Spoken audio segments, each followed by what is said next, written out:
So hello everyone, आज के lecture में हम लोग करने वाले हैं मगध महाजनपद के बारे में।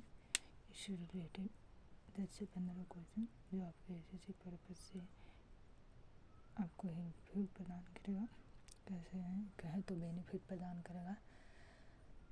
रेलवे हो गया, इस सब में आपको हेल्प करेंगे। पहले आप क्वेश्चन देखिए, उसके बाद लगाइए, उसके बाद देखिए कि क्वेश्चन में क्या दम है या नहीं। प्राचीन भारत में दूसरे विदेशियों पर प्रथम यूरोप आक्रमण किसके द्वारा किया गया था? अगर पहला करें तो ये ग्रीक था, अगर दूसरा कहें तो ये शक द्वारा हुआ था। किसके द्वारा? शक। पहला एक फर्स्ट था और ये शक दूसरा था। मगध की प्रथम राजधानी कहाँ थी? अगर मगध प्रथम राजधानी करें तो जो बिंबिसार था उसने राजगीर बनाया था, तो ऑप्शन नंबर सी होगा पाटलिपुत्र। उस राजद को बेटा उदयन ने इसे राजगीर बनाया था। चलते हैं आगे।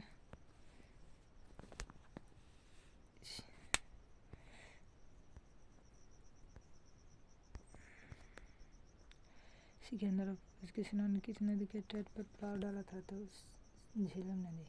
किस नदी? झेलम नदी। झेलम नदी जिसे विस्तता भी कहते थे। विस्तता भी कहते हैं। रावी नदी हो गया, रावी नदी को पुरुषनी नदी भी कहते हैं। पुरुषनी नदी कहते हैं। सतलज, ये जो 4 नदी आप देख रहे हैं, सरस्वती हो गया एक, इस सबको सप्त सिंधु नदी भी कहा जाता है। किस प्रकार के मृदुभाण के द्वितीय के प्रारंभ में किया? पहला की बात करें तो गेरुआ मृदुभाण था, ये फर्स्ट में आएगा। और सेकेंड की बात करें तो चित्रधूषण भी, ये भी फर्स्ट इसी के लमसम आएगा। और ये ऑप्शन नंबर सी सही होगा। काले एवं भूरे धूसर मृदुभाण थे। आगे चलते हैं।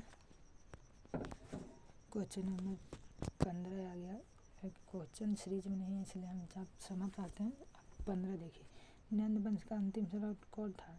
नंद वंश का अंतिम सम्राट की बात करें तो महापद्म नंद था। कौन था? नंद वंश का अंतिम संस्थापक धनानंद था। ऑप्शन नंबर बी ये करें तो ये फर्स्ट रूलर था नंद वंश का, जिन्होंने नंद वंश की स्थापना की थी। संस्थापक।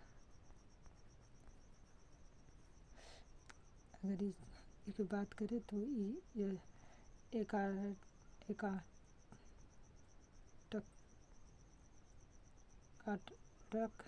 की उपाधि धारण की थी। और यह वंश था जो नाई था। अगर जात की बात करें तो नाई से बिलोंग रखता था। कालाशोक, अगर कालाशोक की बात करें तो ये शुक वंश का था। और अशोक की बात करें तो ये मौर्य वंश का था।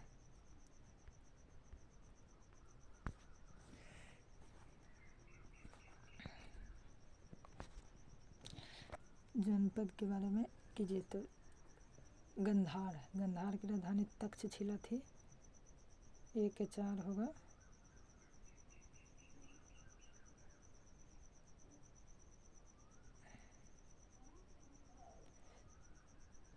A के 4 होगा।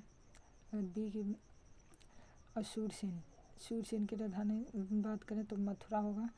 बच की राजधानी बच की राजधानी की अगर बात करें तो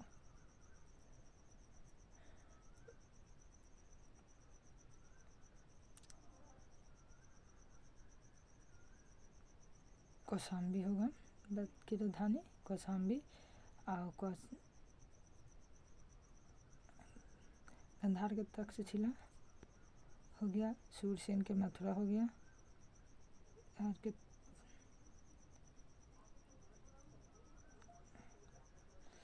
80 4 हो गया, 2 हो गया। तक्षशिला हो गया।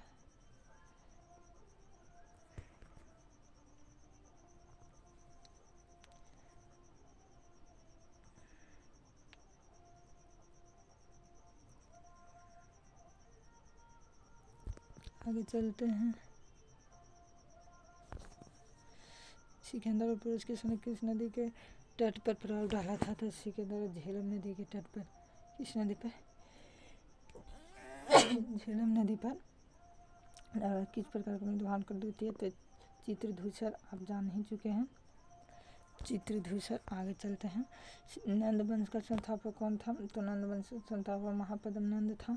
नंद वंश के संस्थापक की बात करें तो महापद्म नंद था। ग्रीक लेखक द्वारा किसके द्वारा अग्रमीज कहा गया है? तो अग्रमीज की बात करें तो महापद्म नंद को भी कहा गया है। आगे चलते हैं। आगे क्वेश्चन नहीं है, शायद सब क्वेश्चन हो गया। अगर हर्यक वंश की बात करें, आप थोड़ा यहाँ जान लीजिए। हर्यक वंश, हर्यक वंश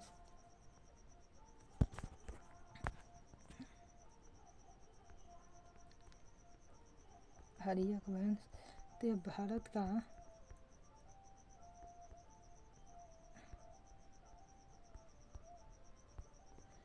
प्रथम राजवंश था। इसकी बात करें तो इसका संस्थापक बिंबिसार था।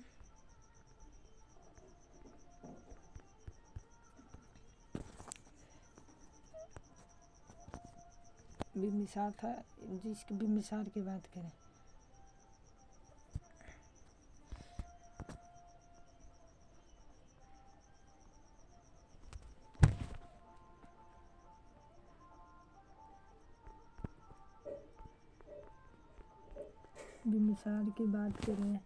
तो बिंबिसार का शासनकाल 554 से 552 ईस्वी तक था।